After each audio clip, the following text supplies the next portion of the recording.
Script കിട്ടിയ മൊമെൻറ്റിൽ എല്ലാവർക്കും ഞാൻ ഇൻ്റർവ്യൂസിൽ പറഞ്ഞിട്ടുണ്ടായിരുന്നു. അർജുൻ ആണെങ്കിലും ബാലചന്ദ്രനാണെങ്കിലും അനശ്വരാണെങ്കിലും ഡിഫറെൻ്റ് ആയിട്ടുള്ള ക്യാരക്ടറാണ് ഈ പടത്തിൽ അവർ ഇതുവരെ ചെയ്ത ക്യാരക്ടേഴ്സ്. അച്ചു ചേട്ടൻ കള്ളനായിട്ട് ചെയ്തിട്ടില്ല. അനശ്വരാണെങ്കിലും ഈ ക്യാരക്ടർ കണ്ട അറിയാം. ബാലചേട്ടനാണെങ്കിലും നമ്മൾ കൊച്ചിക്കാരൻ പയ്യൻ വെറുതെ പറഞ്ഞ അതിന് വ്യത്യസ്തമായിട്ട് ഒരു പള്ളിയിലച്ചനായിട്ടാണ് ഇതിൻ്റെ കണ്ടവരെല്ലാവരും നല്ല അഭിപ്രായം പറയുന്നുണ്ട്. പ്രോഗ്രാമിൽ കണ്ട ആളുകൾക്ക് പടം ഇഷ്ടപ്പെട്ടെങ്കിൽ എല്ലാവരും പറയണം ഫസ്റ്റ് പടമാണ്, സോ സ്പ്രെഡ് ചെയ്യണം, എല്ലായിടത്തും പറഞ്ഞിട്ട് ഫാമിലിയായിട്ട് വന്ന് കാണാൻ പറയണം. തീർച്ചയായിട്ടും തമിഴ് ഡിസ്ട്രിബ്യൂഷൻ ഓൾറെഡി നമ്മൾ സംസാരിച്ചിട്ടുണ്ട്. നെക്സ്റ്റ് വീക്ക് അത് ലോഞ്ച് ചെയ്യുന്ന ഒരു ഒഫീഷ്യൽ അനൗൺസ്മെൻറ്റിലാണ്. കാരണം എനിക്ക് തോന്നുന്നത് കണ്ട നമ്മളെ ഈ തമിഴ് പ്രേക്ഷകരുടെ ഒരു അഭിപ്രായം പ്രമാണിച്ചു അല്ലെങ്കിൽ എങ്ങനെയാണോ അത് അവർ അറിഞ്ഞിരിക്കുന്നത്. നമ്മൾ കൂടുതലായിട്ട് തമിഴിൽ പ്രൊമോട്ട് ചെയ്യാൻ പോയിട്ടില്ല. നമ്മൾ മലയാളം പോലും റിലീസ് ചെയ്തില്ലായിരുന്നു. കേരളത്തിൽ മാത്രമാണ് റിലീസ് ഉണ്ടായിരുന്നത്. പിന്നെ യു എയിൽ മാത്രമേ ചെയ്തിട്ടുള്ളൂ. അപ്പം തമിഴിൽ നിന്ന് എന്തെങ്കിലും വന്നിട്ടുണ്ട്. ഒഫീഷ്യലായിട്ട് നമ്മൾ അവിടുത്തെ വലിയൊരു ഗ്രൂപ്പ് തന്നെയാണ്, വലിയൊരു ഡിസ്ട്രിബ്യൂഷൻ കമ്പനിയാണ് അപ്രോച്ച് ചെയ്തിരിക്കുന്നത്. എത്രയും പെട്ടെന്ന് തന്നെ നമ്മൾ അത് റിലീസ് ചെയ്യുന്നതാണ്. അനശ്വരെ കാസ്റ്റ് ചെയ്യാൻ കാരണം ഈ ക്യാരക്ടർ അനശ്വര ചെയ്താൽ നന്നാവുമെന്ന് തുടക്കം തൊട്ടേ ഈ സ്ക്രിപ്റ്റ് നമ്മൾ ചെയ്തപ്പോൾ തൊട്ടേ തോന്നി. അങ്ങനെയാണ് അനശ്വരിലേക്ക് എത്തിയത്. ആ ക്യാരക്ടർ ഡിമാൻഡ് ചെയ്യുന്നു അങ്ങനൊരു ചേഞ്ച് ഓവർ. സോ അനശ്വര ചെയ്തപ്പോൾ ഭയങ്കര രസമായിട്ട് തോന്നുന്നു. അനശ്വരനെ കൊണ്ട് ആക്ഷൻ ചെയ്യിപ്പിച്ചപ്പോൾ കേട്ടില്ല. ഇല്ല, അനശ്വര ആക്ച്വലി ആക്ഷൻസ് നല്ല കൂളായിട്ട് ചെയ്യുന്നതാണ്.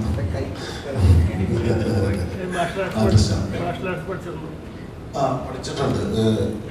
പുള്ളിക്കാരി മുമ്പ് ഒരു പടം ഫൈറ്റ് ഒക്കെ ഉണ്ടായിരുന്നില്ല. നോർമലി ഇപ്പം ആക്ഷൻ പടങ്ങളുടെ വയലൻസിന്റെ ഒക്കെ ഒരു കാലമാണ്. അപ്പോൾ അങ്ങനെ ഇപ്പോൾ തിയേറ്ററിൽ അങ്ങനെ വയലൻസ് കാണുമ്പോൾ കൂടുതൽ ആളുകൾ കയറി പോകുന്ന ഒരു പ്രവണതയുണ്ട്. എപ്പോഴെങ്കിലും ചിന്തിച്ചിട്ടുണ്ടോ അത്രയും പക്ക വയലൻസ് ആയിട്ടൊരു കഥാപാത്രം കിട്ടിയിരുന്നെങ്കിൽ എക്സ്ട്രീം ലെവലിലേക്ക് ഇത് പോകാൻ പറ്റുമായിരുന്നു? അങ്ങനെ തീർച്ചയായിട്ടും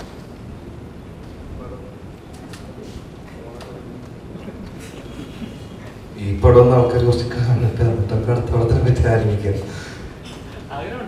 ആഗ്രഹം കുറെ ആഗ്രഹമൊക്കെ ഉണ്ട്.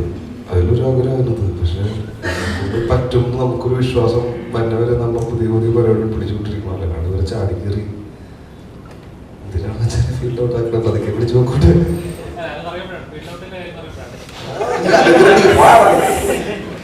എന്താണ് കരിയർ ഉണ്ടാക്കുന്ന ആക്ടേഴ്സിനെ പലരും ഇങ്ങനെ ടാർഗറ്റ് ചെയ്യപ്പെടുന്നതായിട്ട് പലരും ഫീൽ ചെയ്തു. അപ്പം കഴിഞ്ഞ ദിവസം തന്നെ ഷൈൻ്റെ പടം ഇറങ്ങിയ സമയത്ത് അദ്ദേഹത്തിൻ്റെ സിനിമ തകർക്കാനായിട്ട് പലരും ശ്രമിക്കുന്നുണ്ട്. സിനിമ പഴയപോലെ ഓടുന്നില്ല. നെഗറ്റീവിൽ സോഷ്യൽ മീഡിയയിലൂടെ നെഗറ്റീവിൽ കൊടുക്കുന്നുണ്ട്. എപ്പോഴും ഇപ്പം അർജുൻ്റെ കരിയർ നോക്കി തന്നെ നല്ല രീതിയിൽ പൊക്കോണ്ടിരിക്കുകയാണ്. എപ്പോഴും ഏതെങ്കിലും പോയില്ല ആരെങ്കിലും താങ്കളെ ടാർഗറ്റ് ചെയ്യുന്നത് തോന്നുന്നു?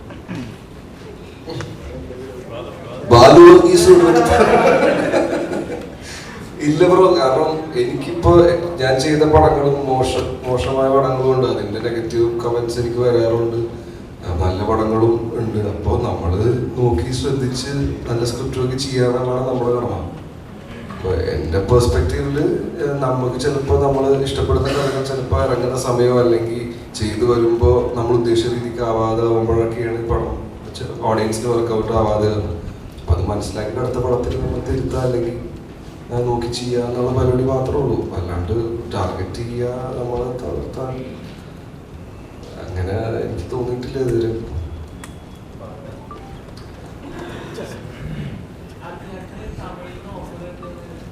എന്തോ ഓഫറാണ് അതിയാണ്.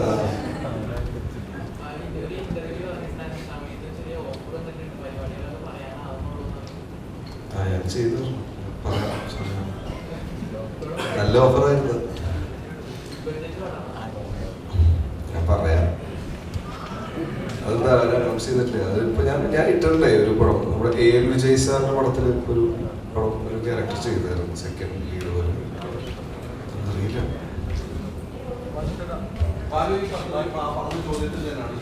ചില വ്യക്തികളെ ടാർഗറ്റ് ചെയ്യുമ്പോൾ നിങ്ങളൊരു ജീവിതാനുഭവത്തിൽ നാളെ ചോദിച്ചു.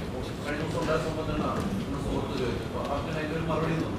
അങ്ങനെ ഒരു വ്യക്തിയെ ഒരു ആക്ടറെ ടാർഗറ്റ് ചെയ്തുകൊണ്ട് ആ പടങ്ങൾ മോശമാക്കാൻ ആ ശ്രമങ്ങൾ ഇവിടെ നടക്കുന്നുണ്ടെന്ന് വിശ്വസിക്കുന്ന പാലും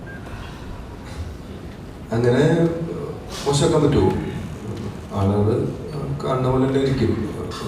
ഒരു 10 പേര് കണ്ടിട്ട് 5 പേർക്ക് സിനിമ വർക്കായി കഴിഞ്ഞ് വർക്കായിരിക്കും. അല്ലാതെ നമ്മൾക്ക് ആർക്കും ഒരു വ്യക്തി എൻ്റെ കുറച്ച് ആൾക്കാർ വന്നിട്ട് പടം മോശമാണെന്ന് പറഞ്ഞാൽ മോശമാവില്ല. ആളുകൾ കണ്ടത് ഇഷ്ടപ്പെട്ടാൽ സിനിമ വിജയിക്കും. നമ്മളുടെ പടത്തിൽ തന്നെ നമുക്ക് ഒരു എക്സാമ്പിളിലേക്ക് പറയാൻ പറ്റുന്ന കാര്യം, നമ്മുടെ പടം അങ്ങനെ ഭയങ്കര വലിയ ഹൈപ്പും പരിപാടിയും കൊടുത്തിട്ട് വന്നൊരു സിനിമയല്ല. പക്ഷേ തിയേറ്ററിൽ നിന്ന് ആളുകൾ കണ്ടു കഴിഞ്ഞപ്പോൾ ആളുകൾക്ക് ഇഷ്ടപ്പെട്ടിട്ടാണ് ഇപ്പോൾ നമുക്ക് റിവ്യൂസ് വരുന്നത്. പടം നന്നായിട്ട് വരുന്നു എന്നൊക്കെ പറയുന്നു. തിയേറ്റേഴ്സിൽ ഇപ്പോൾ അത്യാവശ്യം ആളുകൾ കയറി തുടങ്ങുന്നു. അപ്പോൾ അങ്ങനെ ടാർഗറ്റ് ചെയ്ത് ആൾക്കാരെ മാറ്റി വെക്കാൻ പറ്റുന്നൊരു കാലഘട്ടം കഴിഞ്ഞെന്ന് എനിക്ക് തോന്നുന്നു. കാര്യം കുറേ കൂടി കാര്യങ്ങൾ ഓപ്പണായി, ആളുകൾക്ക് എല്ലാവർക്കും മനസ്സിലാവുന്നുണ്ട്. വളരെ ട്രാൻസ്പെറൻ്റ് ആണ്. സിനിമ എങ്ങനെയാണ്, മോശമാണോ നല്ലതാണെന്ന് ഒരു 5 മിനിറ്റ് ഉണ്ടെങ്കിൽ ചിലപ്പോൾ ഓൺലൈൻ റിവ്യൂസും എവിടെയുള്ള കണ്ടുകഴിഞ്ഞാൽ മനസ്സിലാവുന്ന ഒരു സമയത്തിലേക്ക് മാറി. കണ്ടിട്ട് തീരുമാനിക്കട്ടെ.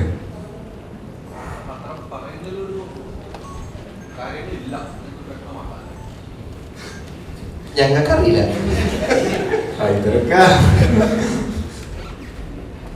വ്യക്തമാക്കാൻ പറ്റുമെന്ന് എനിക്കറിയില്ല. എൻ്റെ മുന്നേ ഹൈദരക്ക അത് ചിലപ്പോ ഹൈദരക്ക പറഞ്ഞ പോലെയൊക്കെ ആയിരിക്കാം. ഹൈദരക്ക എന്താ വിശ്വസിക്കണേ? കഴിയുമോ? പരസ്യമായിട്ട് പറയണം എന്റെ സിനിമകൾ തകർക്കുന്നു, എന്നെ മാത്രം ടാർഗറ്റ് ചെയ്യുന്നു പറയുമ്പോൾ ആ മലയാള സിനിമയ്ക്ക് മൊത്തത്തിലാണ് വരുന്നത്. താങ്കളുള്ള ഉൾപ്പെടെയുള്ള അഭിനയിക്കുന്ന എല്ലാവർക്കും ബാധകമാണ്. ഒരു വ്യക്തി എന്ന് പറയുമ്പോൾ മലയാള സിനിമയിൽ പക്ഷെ നിങ്ങൾ ഉൾപ്പെടുന്ന മീഡിയൻ കൂടി അങ്ങനെ ചെയ്യുന്നെന്ന് പറയുമ്പോൾ അങ്ങനെ തോന്നുന്നുണ്ടോ? എന്ത് തോന്നുന്നു ഹൈദരക്ക? തോന്നുന്നു മീഡിയാസ് അല്ല, വ്യക്തിപരമായി ചെയ്യുന്നതാണ് അവർ പറയുന്നത്. ഒരാൾ എന്ന് പറഞ്ഞു കഴിഞ്ഞാൽ ശരിയാവില്ലല്ലോ. ചില ആളുകൾ വ്യക്തിപരമായി എന്നെ ടാർഗറ്റ് ചെയ്യുന്നു, എന്റെ സിനിമ പൊളിക്കാൻ ശ്രമിക്കുന്നു എന്നാണ് പറയുന്നത്. അതാണ് അവിടെയാണ് യോജിപ്പില്ലാതെ വരുന്നത്. ബാലുവിന്റെ എത്രയോ സിനിമയുണ്ട്, അച്ഛൻ്റെ എത്രയോ സിനിമയുണ്ട്, അങ്ങനെ കാര്യം എനിക്കറിയില്ല. എനിക്ക് അങ്ങനെ ഒരു അനുഭവം ഉണ്ടായിട്ടില്ല ഇതുവരെ. ചിലപ്പോൾ അനുഭവം ഉണ്ടാകുമ്പോൾ കിട്ടുമ്പോൾ പഠിച്ചുകൊണ്ടിരിക്കും. എനിക്കറിയില്ല. ഇപ്പൊ കിട്ടിയപ്പോൾ എനിക്ക് കുറച്ച് കാര്യങ്ങൾ മനസ്സിലാവായിരിക്കും പിന്നീട് സമയമാകുമ്പോൾ. എനിക്ക് എഴുതാനല്ല അറിയാം, വായിക്കാറില്ല.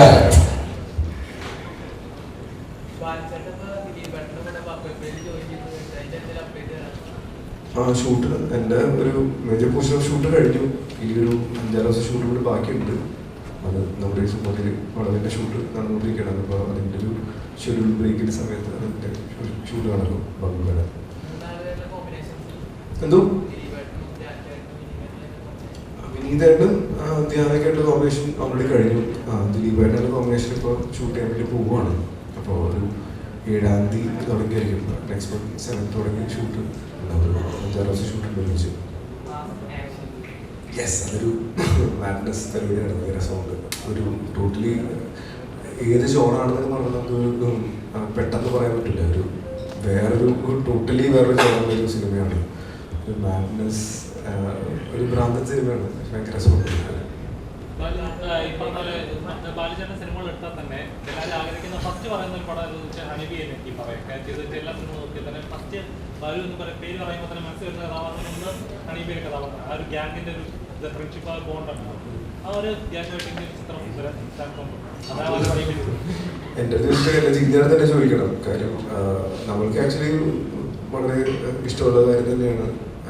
ഇപ്പോഴും ഞാൻ ഇന്നൊരു ഇന്റർവ്യൂവിൽ ഇത് പറയണ്ടായിരുന്നു.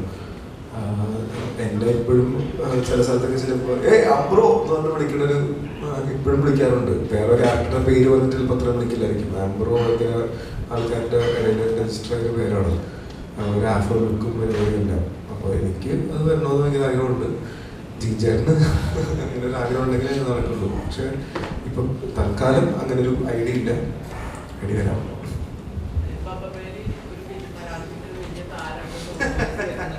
ഞാൻ പറയില്ല.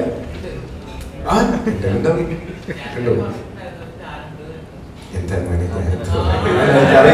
എനിക്കറിയില്ല.